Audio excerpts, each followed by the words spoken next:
welcome to this big and the vast and the most inclusive program in the world. The Voiceless got a voice. We have now broken the silence of the unheard. The people themselves now have got a forum to talk on the issues that matters. Welcome to the Voiceless got a voice. We are back from the first issue where young people, the voiceless in Kenya, have aired their voice. This is your platform where the voiceless got a voice. Let us now get to the issue of Kazi kwa Vijana, and we are going to start with one David Gutakafo. The youth, they already been misplaced by the government and by the society. You get many youths the percentage of youth around the country, it's about 60 to 70, and the number is increasing because the youth, they're jobless, the youth, they don't have a place to go, and because of this, the government is not taking any initiative to protect the youth. Like for example, we blame the government of Kenya because it's not taking any initiative to protect our youth. The government is being initiated through politicians, which is not supposed to be like that. This country, we need people who are not politicians, we are people like leaders, people who are managers, people who are controlling the country through the youth. And the youth, they have been left behind. There is no Kazi na Vijana at the moment because it's all about the old generation still on the move. The youth have been left. The youth, they are not being taken care of, and right now the youth, they are being involved in so many other things because there is no one who is protecting the youth. So it's not playing anywhere Kazi kwa Vijana because it's not anywhere. The youth called the Vijana sasa, they are not there anymore because they have been misplaced. It is hot on the voice of the people. This is the program for the people. The voiceless got a voice. Let us now get the views of the Bugera Managing President, Mr. Sidi Otieno. Mr. Sidi, thank you. Thank you very much. First of all, my take on the issue of Kazi kwa Vijana is that I learned with a lot of amazement when I heard that some money were lost. It was lost in the process. And when the program was launched initially, we thought that it was a good program that was going to basically help the young people in this country. And although young people were clearing trenches, young people were cleaning rivers, we had our reservations because we thought that the government should have thought deeply. I agree with the critics of the program who are saying that the program should be actually made to adapt the 21st century. And my take initially on the whole program is that we are giving young people money and they are working on the trenches. But we thought that the program should have been geared towards giving this people knowledge. For example, there are many young people who have finished from 4, maybe who dropped in from 2, who dropped in class 8, and maybe they would want to go to school. If the scheme could be organized in a way that the young people could be given knowledge so that somebody can do some job, and then instead of paying him in cash or high in cash, then the money goes to actually building the capacity of this particular person. On the issue of lost fund, I think it is very sad that money that is intended to help the young people of this country can go into private pockets. I want to say that our government has got very weak systems of controlling sleaze. Because if we are having anti-corruption watchdog, if we are having parliamentary committees or watchdog bodies, when those issues go to parliament, we hear people accusing the prime minister, we hear the prime minister accusing the other people. Now instead of these people going to anti-corruption courts, we see them going to rallies, public rallies, addressing the issue of lost money in the rallies. I think there must be thorough investigation, and anybody who is found to have looted this money, whoever, a prime minister, a president, anybody, then this person must be prosecuted. And we're telling the young people of this country that they should not sleep in their sitting rooms or bedrooms and watch these politicians messing with them. They need to come up and they need to demand to know accountability, to know what's happening within the fund. So I say that it's very sad that even as we want to improve the livelihoods of young people, the government cannot be trusted custodian for our resources. So I think it is very sad, and young people in this country are very sad, and we are still waiting, because we were told that the government is doing investigation. We know they have been saying that way, but we will not wait for long, because when some time elapses, then we shall start demanding to get the reports, and those who are involved must be prosecuted. Yes, it is hot. The voiceless now got a voice. Let us now hear our only lady on the bench. Ile kitu naweza sema the Kenyan youth hatuna future, because wale wanatupatia future, they are the one who are eating on our future, and yet sisi vijana, we've been there, we are the one who have been voting these guys in. We are the one who have been giving them votes.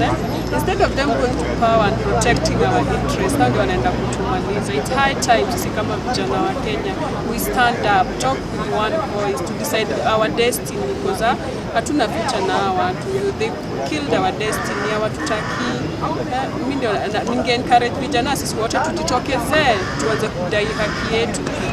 Tusahau gonna the days wakati tunaitanga kwa barabara kuitishia watu haki, tunaitisha haki zingine, na ilhali tuli imefika ni yetu, tumenyamaza.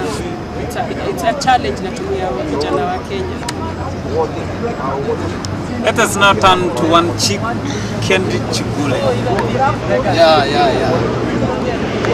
With me, I've never understood this Kazi kwa Vijana. This Kazi kwa Vijana, was it somebody's personal project or was a government project? To me, I've never understood. From the beginning, Kazi kwa Vijana was there. I myself, what I saw was Vijana with mapakio, Vijana with majembe, Vijana with Rex. My question is, were we educated to go and clean rivers, trenches? Is that why we were being educated? I can remember very well our parents invested a lot of money in our education. But I don't understand why Kazi kwa Vijana was being channeled on cleaning trenches and rivers. Yes, it's good to clean rivers and trenches, but let us be paid well, and let this project not to be a seasonal thing. It has to continue.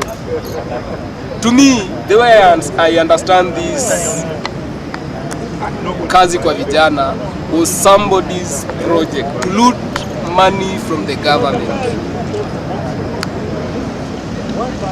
And this money, a kijana was being paid 300 with this economy of today.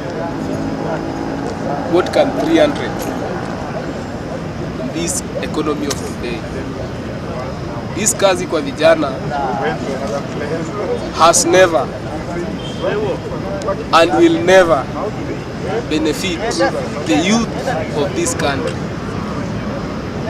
My appeal to the government is, let them come up with another project that will benefit the youth, and let it be something that will run all the years, because Vijana are there today and tomorrow.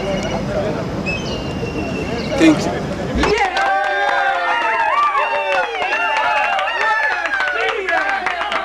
Yeah, my name is Mr. John Korir, and I believe that this program called The Voiceless Shall Have a Voice is a very good program, because at the end of the day, most people who are working in the community level, ordinary people, have never had a chance to be seen on the TV or to be heard over radios, maybe at a national forum.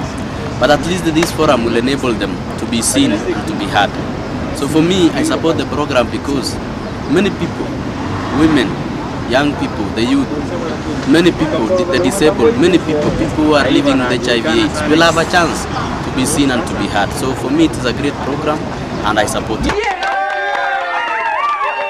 My name is Josephat Waima, and actually I'm saying the Voiceless have had a voice, and I support this program to be heard throughout the world, because now, as my colleagues have said, this program is going to give people a social empowerment, because those who are voiceless now, they have a voice, they can hear their grievances through this program. So this program is going to help people, especially at the grassroots, because such places, we don't have the media visiting to such places. But now this program, because it is meant for the grassroots people will be in a position of airing their views as far as the program is concerned. So I support it fully, so that it can continue, so that the common mwananchi can benefit. Thank you very much.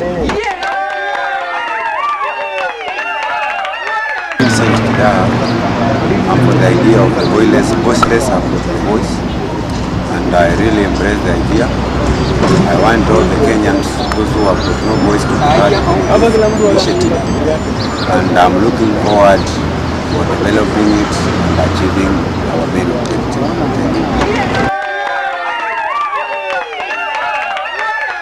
Naitwa John Kome, ni munga mwananchi kutetea haki yetu, na pia hadi kwetu Meru.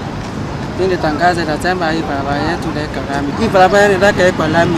Ndio hapo mapindu sana kwetu Meru.